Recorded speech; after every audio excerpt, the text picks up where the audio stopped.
Hello guys, in this video we'll be talking about all the process included in the lasers and some examples of lasers like the helium neon laser and the ruby lasers.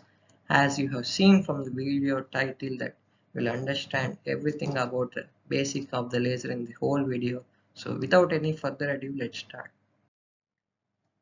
So let's start with the laser. What is the laser? Laser radiation properties, laser components, laser light generation and common laser types.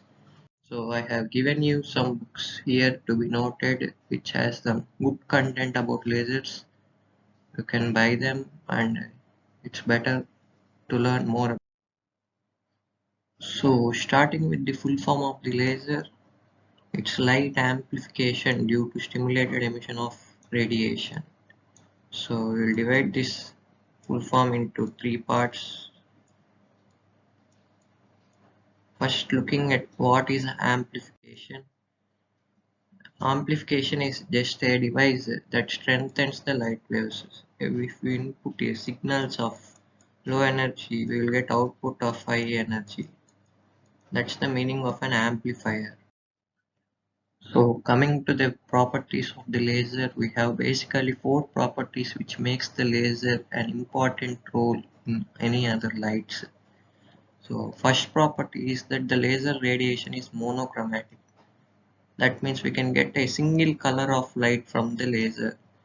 But you can think that the ordinary lights also get red color or green, white or something, but it's just the superimposing of all the colors to get the white color, which we can observe when a normal light is passed through the prism.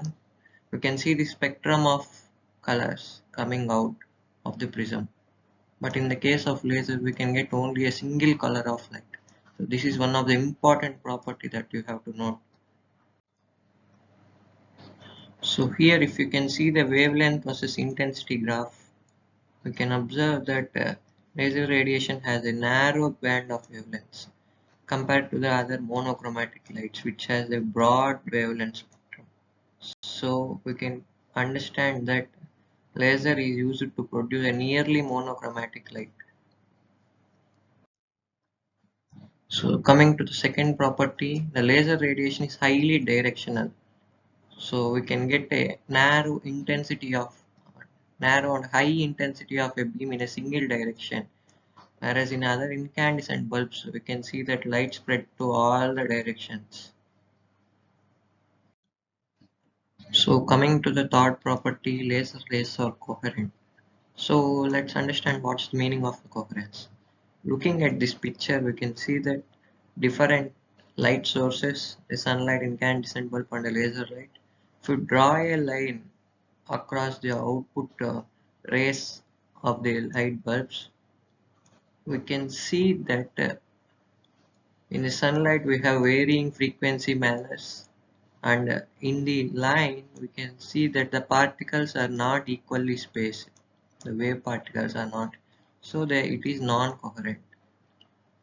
Same occurs in case of incandescent bulb. We have single frequency, but the particles are not equally spaced across this line. So it is also a non-coherent source. Coming to the laser light, we can see that we get a single frequency and also the particles are equally spaced. So this is called as spatial coherence. Here we can understand the difference more easily. So these three properties make the laser more hazardous than ordinary light. So coming to the fourth property of the laser light, it is polarization. Here we can see that an unpolarized light which has the rays are in all the manner, waves in all the manner. But laser light is already polarized. It means that the wave is in a single plane coming out from the laser, where here we can see it is from the XZ plane, or here it is from the XY plane. If a light is unpolarized, we can use the polarizers to make it come to a single plane. So summing up with all the properties of the laser, the light is monochromatic, means it emits only a single color of light, and it is coherent, all particles in the wave are in the same phase, so it is polarized. The light comes out in a single plane without need of a polarizers, and it is collimated, or we can also call it as highly directional or unidirectional. Light coming out of the laser will be in single direction. And coming to the this property, it emits high energy, so intensity of the laser is high, so it is measured in joules per second rather than microjoules or millijoules per second. So I have presented all the differences here, you can note them. Laser is monochromatic, collimated and coherent. So guys, before going any further, please make sure that you understand all the properties of the laser. If you didn't understand, go and make sure you watch the video from the beginning. So the future topics we are going to learn it depend upon the properties of the laser. So let's study about the photon before we go into further topics. A photon is a tiny particle that comprises waves of electromagnetic radiation. Here we can see in the picture the kind of looking of an electromagnetic radiation. So photons have no charge, no rest mass and travel at the speed of light. So we are assuming that the light is the emission of photons. So if you want to understand further about the photons, I have given the link in the description. Make sure you check that out after watching this video to understand what is a photon in a better manner. So coming to the principles of the laser, it is the most important topic of our video. Please understand it carefully and make sure you turn on the captions for better understanding. Before going to the principles of laser, we will see the difference between spontaneous emission and stimulated. Spontaneous means occurring on its own, so without any interaction with the foreign object. Some process occurs on its own, that is called a spontaneous process. Stimulated process is that we are applying some force or something, like if an object is stationary we are applying some force to make it move, then that is called stimulated process. So coming back to the principles of the laser, we have four principles, that is absorption, spontaneous emission, pumping and population inversion and stimulated emission. So coming to the first property of the laser, it is stimulated absorption. Consider an atom with a nucleus and an electron present in it. We have four energy states, E1, E2, E3 and E4. When an electron is in the ground state, that is E1, and we are stimulating a photon to come near an atom. So what happens if a photon comes near an atom? Four cases may occur.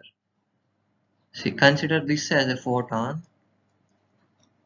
When the electromagnetic energy of the photon is very low, then the energy difference between the two states E2 and E1, that is E2 minus E1, we can see that the atom absorbs the energy and shakes and liberates it as heat.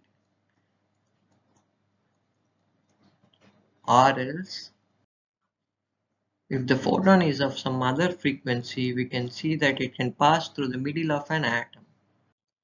So, or if the photon is a very high frequency, which means a lot of energy which can knock the electron out of an atom and the atom will become ionized.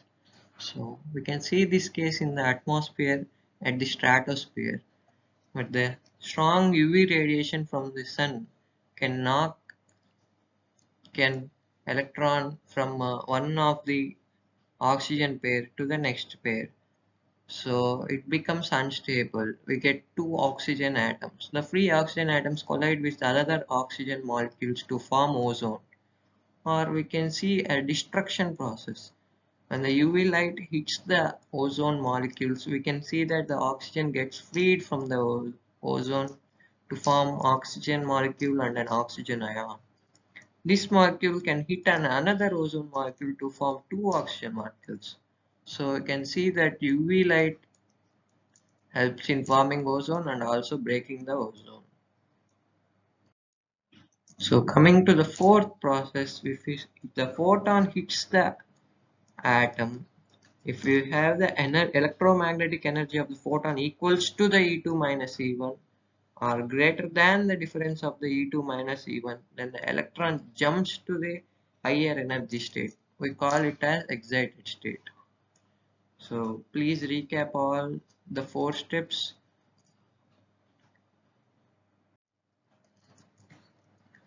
So we are recapping all the 4 steps that if an electromagnetic energy of very low energy hits, the atom can liberate heat, or in the second case it can just pass through an atom, or in the third case it can ionize the atom, and the fourth case we can see that it can excite the electron into the higher energy state. So coming to the next property of laser, it is the spontaneous emission. As we already said that the ground state electron jumped to the excited state, but the excited stated electrons cannot stay there for a longer period of time. So atom achieves to be in a ground state for as long as possible. So it comes back to the ground state releasing some kind of energy. It is in the form of photons. The released energy do not have the coherence in phase. So thus we can set it to be incoherent photon. So the release of electron on energy by an electron on its own is called as spontaneous emission. So transition of electrons occurs from time to time spontaneously. So it can go to the higher energy state and come back, and it can emit a photon often but rarely happens spontaneously. So guys, before we go to the third property of the laser, summing up the first 2 properties, that is absorption of a photon, electron jumps to the higher excited state and then it comes back to the ground state emitting a photon. These photons are the light particles. These photons are related to the light which we see as the output. So we need the more number of photons to get more brighter light in the output. So for this we are making use of pumping and population inversion. So consider an atom with the 3 energy states. So the atom consists of energy ground state E1 with number of electrons in it be N1, and the first excited state E2 with the number of electrons be N2, second excited state E3 with the number of electrons in it be N3. So we are stimulating a photon onto the electron which has the energy equals to the energy difference between the E3 and E1. So we can see that the electron jumps to the third excited state. But we already know that the electrons can stay in the excited state for a longer period of time. So the electrons stay here in an order of 10 power minus 8 seconds and quickly comes back to its first excited state. So this transition is very fast and it is a radiationless transition. So we cannot see any photons coming out here. We can see only the atom release its energy in the form of heat. The second state is called as metastable state. Here electrons remain for a longer period of time in the order of 10 power minus 3 seconds and then comes back to its ground state. This transition occurs slow and it is the lasing transition. So here we can see the photon emitting out of an electron. So summing up with all the process, we are stimulating a photon to hit the electron jumps to the third state, comes back to the second state without any radiation emission, and then comes to the ground state by producing a photon. The process of exciting the electron by stimulating the absorption is called as pumping. So now coming to the fourth process, this is the stimulated emission.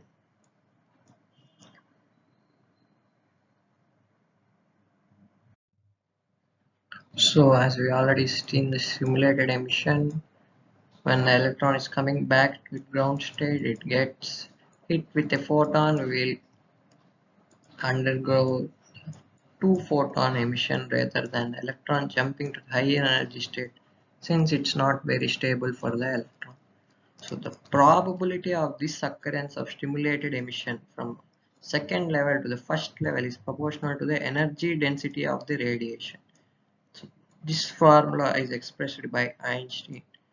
Probability is directly proportional to the energy density of the radiation, where this B21 is the proportionality constant called the Einstein constant of stimulated emission of radiation. So this is what we have learned from the absorption. The photon makes an electron jumps to the higher energy state. But this is a new kind of process that occurs in electrons. In this case, when an electron is coming back to its ground state and it is hit by a photon, we will see a release of two photons which have same energy levels and are coherent. So this is an exceptional case. So to make this state occur, we need a more number of electrons in the higher energy state than in the ground state. So that the more number of electrons can come to the ground state, when they are hit by the photon, we have double the number of photons output, and these photons will hit another atom so that we can get multiplied photons after every hit to the each atom. So the process in which will create more number of electrons in the excited state than in the ground state is called as the population inversion. So here we can understand we are supplying a sufficient amount of energy to make the electron come to the third state or second excited state, or what we call as active medium, in which the electron can stay there for a longer period of the time. So we are stimulating the first photon. This is called as the stimulated absorption. So population inversion can be achieved by making it possible by N2 is greater than N1. So that there are more number of electrons in the excited state, we will get more number of photons output. So summing up with all the four properties in the laser, we can see the stimulated absorption of photons by the electrons. The electron jumps to a third excited state. You can see the electrons comes back to its E2 energy state, which they can stay for a long period of the time, and its emission is a non-radiative transmit emission, so we can get the heat out here. And when the electrons come back again to the ground state, we can see a spontaneous emission of photons, and this photon can stimulate the stimulated emission from the other atoms. So this photon is helping to stimulate the emission from the other atoms, so we can get two photons as output from the second atom, and these photons multiply. So this is a 4-level laser in which we use the pump. We can pump the electron to the fourth energy state, and we can see a non-radiative transition at the first, and we can see a lasing transition in the second, and we can see a natural depletion of the energy in the fourth state. This natural depletion actually occurs due to that the atoms will hit to the walls of the container or the cavity which in its place while it moves or something, it collides, so it loses the energy. The 4-level lasers are more efficient and it can form a continuous wave mode. So here is the difference between the continuous versus pulsed wave mode. In the 4-level lasers we will see a continuous wave, whereas in 3-level we can see a pulsed wave. So we can consider that 4-level lasers are much more efficient. So this is the photo which describes the difference between the 4-level and the 3-level laser. Next, why we need to take the 4-level or the 3-level laser? Why not take the 2-level laser? So this diagram represents the 2-level lasers. We are pumping it to its first excited state and it comes back to the ground state. Here in these 2-level lasers we cannot achieve population inversion. The maximum we can assume is the N2 is equals to N1. If the N2 is greater than N1, we can see the more number of photons getting out. So the two-level laser is not widely accepted, and the rate of change of population is directly proportional to the population density into pumping rate. So coming to the types of lasers, I will be discussing about two types of lasers, that is ruby laser and a helium neon laser. So if you didn't understand the properties of the lasers, make sure to watch it from the beginning. All the four properties are very important in understanding these two lasers.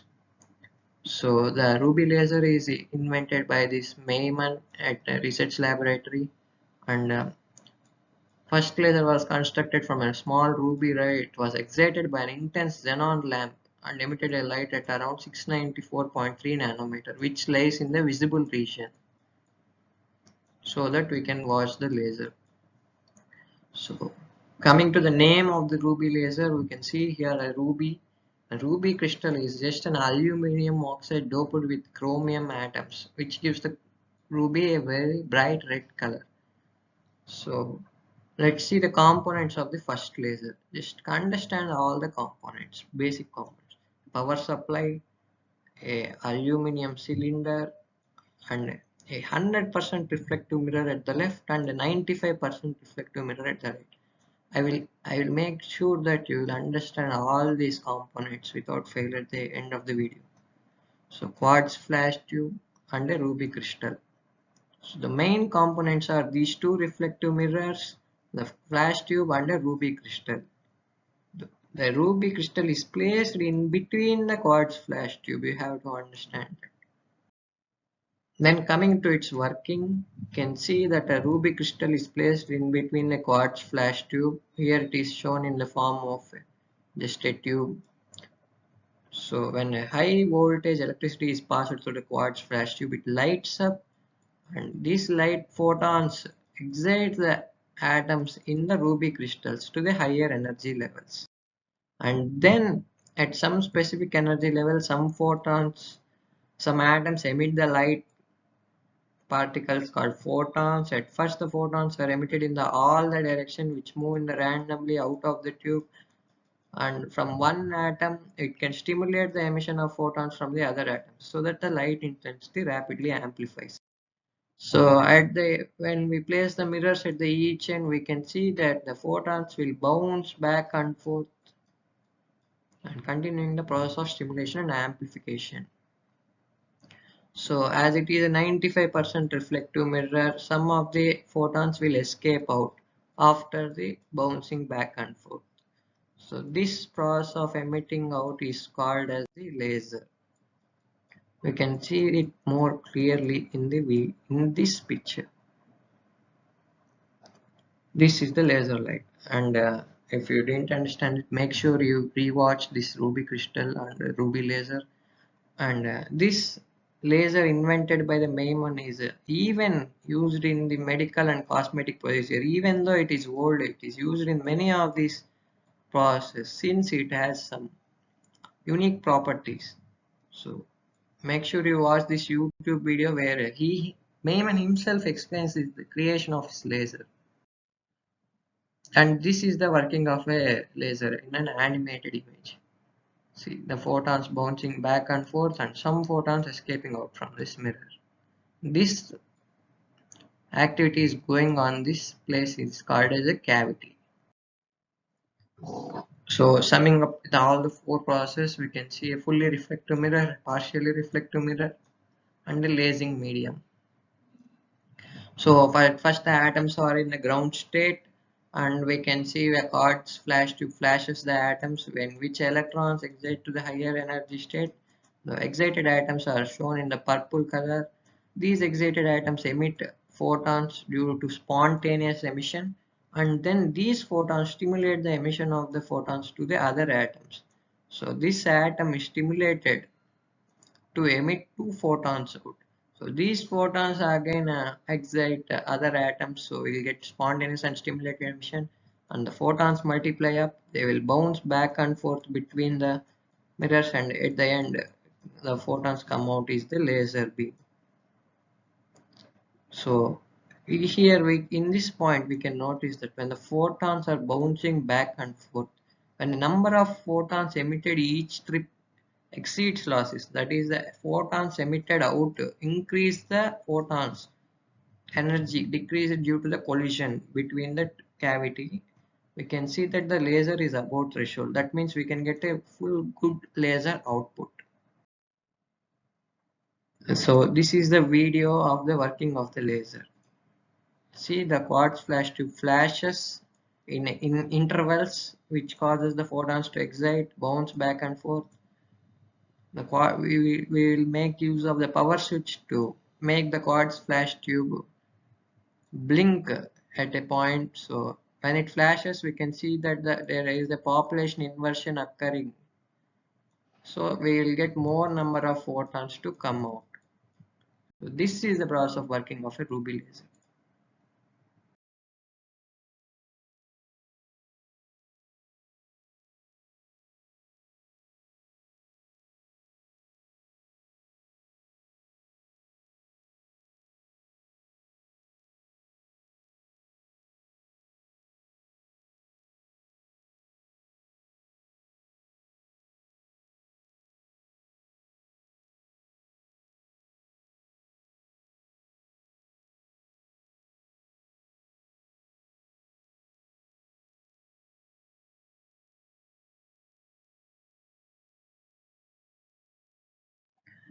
And then this is one of the main simulation program. Make sure you download it if you have a Windows Windows platform in your computer.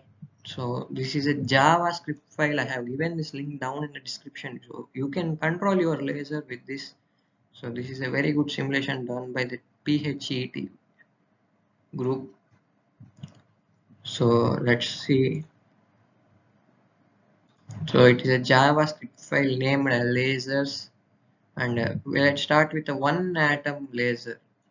So we can consider that there is only one atom in this laser cavity, and we can control the output power of the lamp. We can control the radiation emitted by spectrum of color emitted by the lamp. We can control the energy level of the E2 and E1 to a higher energy level or lower energy level.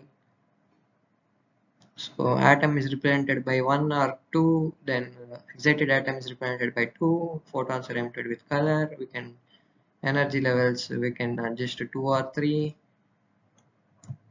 So at first we are emitting the green light, we can from the lamp output. So you can see the energy level difference is not equals to that of the E2. So we cannot see that electron jump to the higher energy state. So when we adjust it to red, energy level is equals to the energy level difference of the atom, we can see the electron jumping up and down. If you control the reflectivity of the right mirror, we can see the electron bouncing back and forth and multiplying each time, stimulating the laser output. So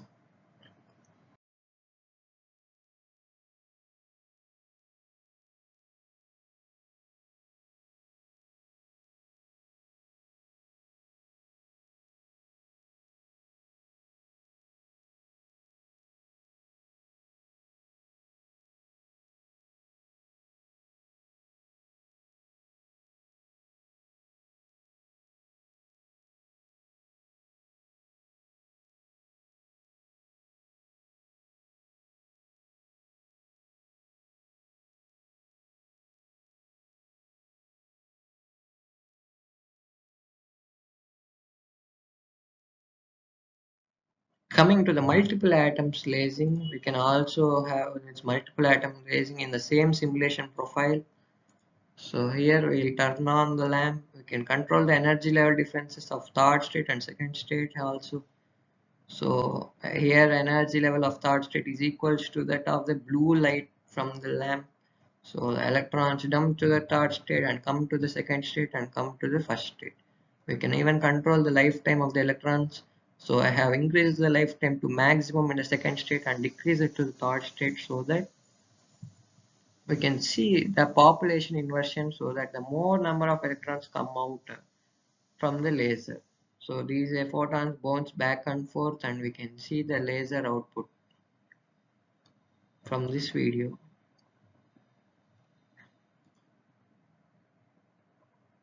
See, this red emission of light is the lasing action of. So make sure to try the simulation program.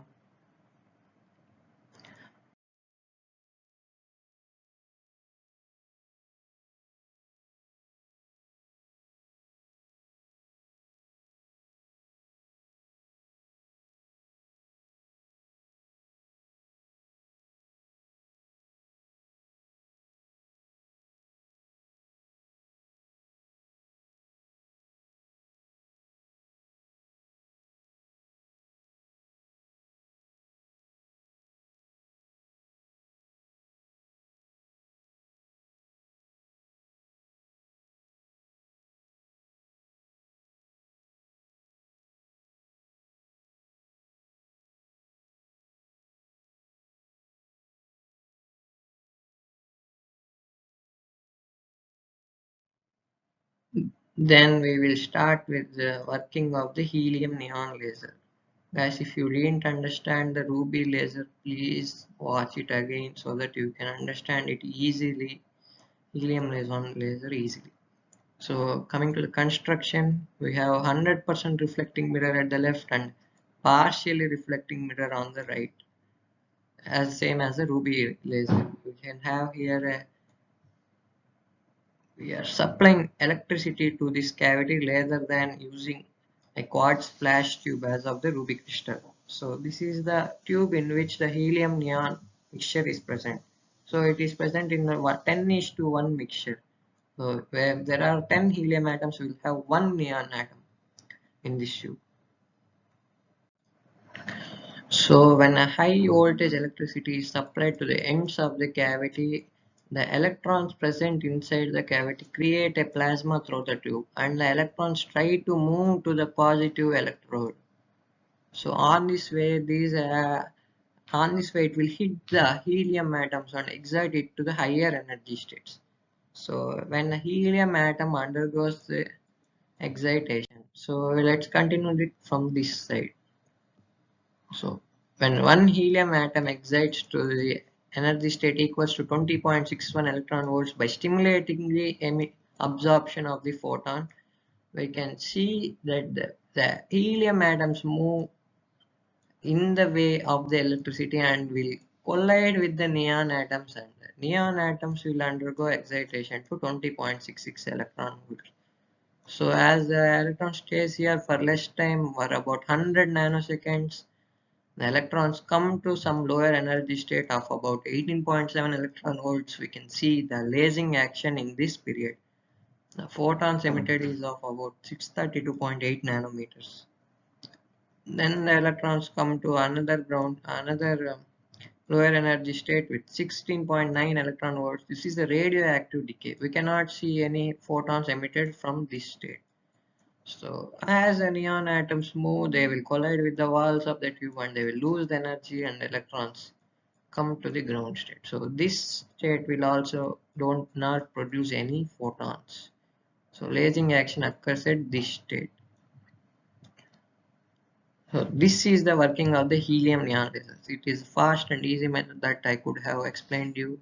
So please make sure you like this video if you understand this, and please comment down below what more concepts should I have to explain so that I'll be eager to explain it to you.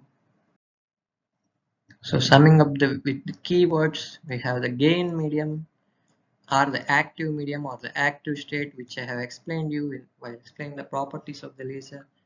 That is the gas or a solid or a liquid at which the lasing transition occurs. So pump is the source of energy which is used to create a population inversion. Usually another light source like a flash lamp in the Ruby laser or another laser, or it can be electric discharge as of the helium neon laser. The cavity need to recirculate photons to stimulate the emission and the lasing. A cavity is the place where all this process occurs. The photons bounce back and forth between the lasers. This is called the lasing cavity. And the lasing threshold, which I explained it to you after the third level lasers. when the number of photons emitted out of the round trip exceeds the losses. When we get more number of photons output, we will get the lasing action. So this is called as a lasing threshold. So summing up with keywords, we will go for the types of lasers at the end. We will have solid state lasers, liquid lasers and gas lasers. So we will see the uses of each laser. The gas laser, we will have the widest range of the wavelengths in the gas laser. Helium neon is a gas laser which we already learned. It's about 632.8 nanometer and it is pumped by electric discharge. So this is the picture of a helium neon lasers, which here in the oscilloscope we are stimulating the electric discharge through it so that we get the laser. We have UV lasers in the gas. Those are excimer lasers. We get about 100 to 300 nanometer. Gas lasers are used in photolithography. We can use it pumps for chemical reaction. These gas lasers also include poisonous gases like fluorine and fluorine. So coming to the CO2 lasers is also a gas laser, and we can use the CO2 in industrial and medical application. As we can see here, we use CO2 laser in fractional laser skin resurfacing. So if the skin has a problem, we will show it, or we will make the skin to absorb the laser, it automatically heals itself. So this is the construction of the or carbon dioxide laser. So in the CO2 laser, we will have a helium, nitrogen and the carbon dioxide laser. All the working principle is almost same as that of the helium neon laser. So coming to the liquid lasers, we can see it is less common. Usually organic dyes are rhodamine 6G. So we can get orange or yellow light, but hard to get with other gain media. So we will get orange or yellow light most probably in the liquid lasers. We have carcinogenic materials in the liquid, so it is very harmful. We should not have to watch these lasers with your bare eyes. So coming to the solid state lasers, we'll have most classes of solid state lasers. So solid state generally means lasing ions doped into the crystalline glass. So ions are doped into some solid state crystalline particle. We'll have neodymium doped yttrium, aluminium, garnet, neodymium glass laser. We'll have semiconductor diode laser. We'll have fiber lasers which are very lightweight. Pumping mechanisms which we use in these lasers are broadband with white flash lamp. We use flash lamps to make them excite, or other lasers are electricity. So we can see ND/Ag or neodymium doped yttrium aluminium garnet laser, which will be used in tattoo removal, pigmentation removal, age sunscreen removal, birthmark removal, all the skin properties we can see for this laser. So we'll have many medicinal properties, industrial applications, day-to-day applications. We can use it in chemical reactions. So lasers are play a very important role in our life. So okay guys, thanks for watching this video. So make sure you like and please comment down for the next video purpose that I have to make. I'm interested in making the working of the carbon dioxide lasers. Also comment down below which concept do you want. Okay, goodbye, thank you.